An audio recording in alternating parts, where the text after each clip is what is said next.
The materials that you'll need to build a folder are 2 pieces of paper of the same color, a pencil, scissors, glue, a black marker, tape of any size, and then for decoration you can use crayons, colored pencils, or colored markers.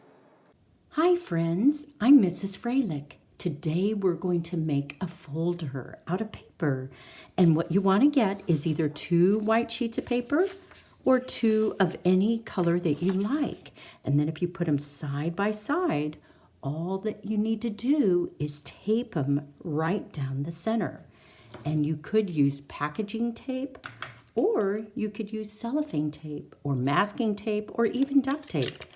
So what I'll do is measure out approximately the size, rip it off, and then put it ever so carefully right down the center, like so.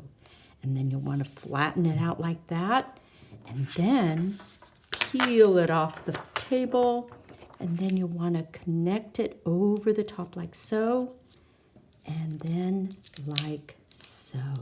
And what you'll want to do is then fold it in half, and then you have your folder like that. All right, and then you'll want to decorate it however you want. You can put a title on it, or you can use colored paper and then maybe put it right there.